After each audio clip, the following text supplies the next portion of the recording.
All right, so for about as long as the Black Manosphere and the Black MGTOWs and the Itmores or whatever you want to call it, for about as long as that space on YouTube on the internet has existed, the topic of why it is or how it is that the black female tends to choose like the worst men of the black community, the worst men of her race.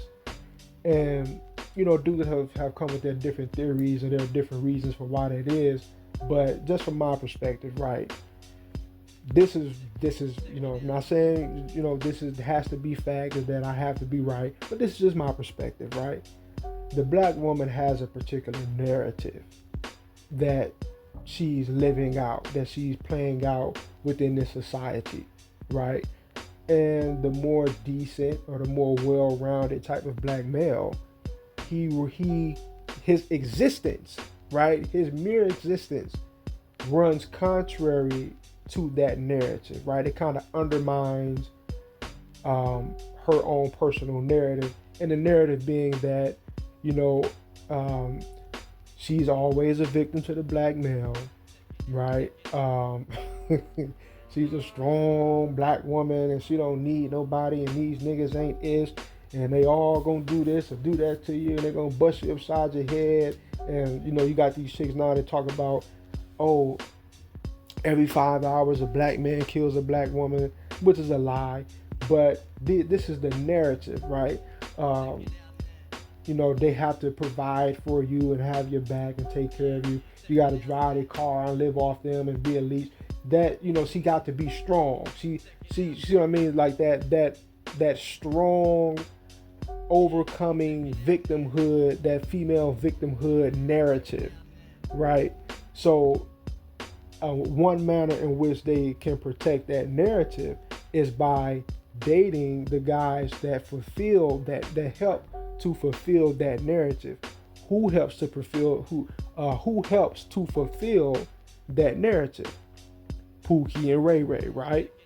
Right. The more decent type of dude, more established, probably got his stuff together, but generally just a decent type of dude. Now, I'm not saying that he got to be perfect or anything like that, but the Pookie and Ray Ray, they help to actually make that narrative be a real thing. So there's an avoidance of the black male, hardworking, more well put together.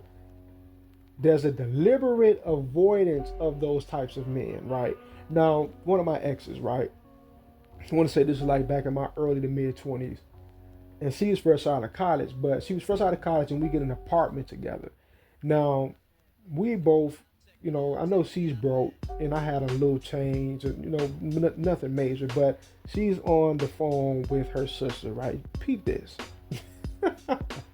She's on the phone with her sister, and she was trying to purchase something, an item from her sister that cost a bit of change, and it turned out she wasn't going to get it from her because she didn't have the money for it. So they get off the phone or whatever, and I tell her, I'm like, I give you the money for it. Just call your sister back. I give you the money for it.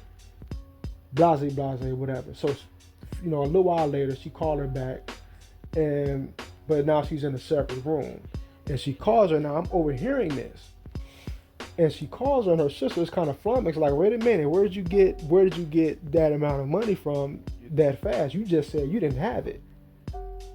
And she asked her, like, did you get it from so and so? She asked her, did she get it from me? Did you get it from your boyfriend?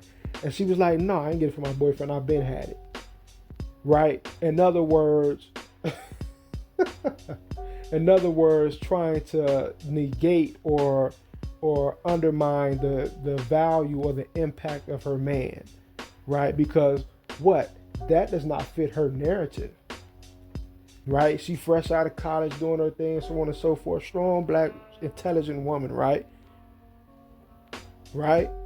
It doesn't fit her narrative, though, that she has a decent man, right? The decent black male he's a hindrance to the the superwoman victimhood complex that a lot of these chicks have, right? This is really this is really what's at the core of why she has an infatuation with the Pookie and the Ray Ray type of dude. Now there are other things that also play a factor: the thrill ride, the frenetic energy, you see what I'm saying? All of those things, and a lot of chicks, they come with the it's the swag and this and that, and they don't really want to mess with like lame, nerdy dudes and all like that. So that's why they don't mess with the more decent type of black males. But that's not really it, because a lot of these chicks, they'll date interracially, and they'll fuck with the nerd or the lame or the guy that's not a street dude. So it's not even just that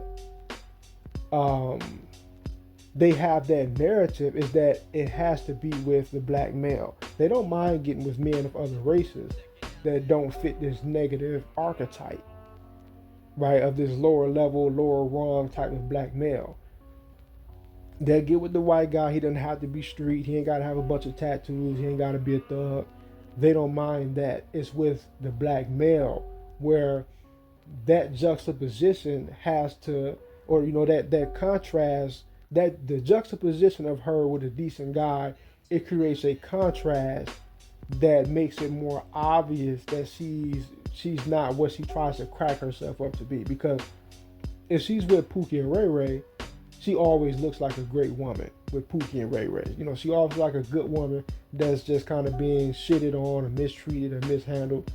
But she has a lot of flaws of her own that doesn't really shine that bright, because when she's with the the lower level dudes, because she always has them to point the finger at, right?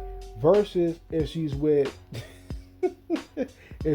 one of you good job working, coming home on time ass dudes, a lot of the bullshit that she would be pulling with the other guy, it becomes more obvious that she's a problem. Right? It becomes more obvious that her narrative is not really what she tried to make it out to be. It's not really true. It's not really real. That same ex of mine, right? I end up getting moving around from job to job, and I finally landed a position where at this point now I'm getting paid more than I ever had gotten paid before. This is this is quite a few years ago, and I'm excited. So I go to her. I'm like, yo, look what you see what I'm saying? Look what I'm getting paid here. And she hung her head low. She stuck her chin into her chest. And you could feel the air just sucked out of the room. And she's like, but you earn more money. You make more money than me now. And she repeated that like 2 or 3 times. But you make more money than I do. You make more money than me now. She didn't like that. And immediately what she started to do was she started to work, a bunch of extra hours, just destroying herself, trying to see to it that she earns more than I do, right? Trying to make this, because this is the narrative, right? The narrative has to be there. It has to be real. You out earn your man. He's beneath you. You're smarter than every black man that ever existed. You're getting dogged out. These N-words ain't ish. You can't get on the phone and admit that your man helped you out financially. Even her father, she told me this one day, right? Her father thought that I was, kind of, because I never really interacted with her pops like that. But he had the impression that I was living off of her. And she actually, kudos to her, because she corrected him in that one instance right there. Right? She actually put the word in, like, no, that's not really the case. But he thought this because this is what he says, because that's how the rest of the women in her family, on her mother's side of the family is. Right? So that's really the potent force. I was going to say something, I forgot what I was going to say earlier. But anyway, that's the potent force behind why it is, or at least one of the reasons why it is, that a lot of these chicks tend to have a preference for lower level dudes, you know, street guys, thugs, whatever, criminals, whatever you want to call them, couch potato. Dudes back in the day on YouTube used to call them Madden Kings. But yeah, man, that'll do it for this video. Peace.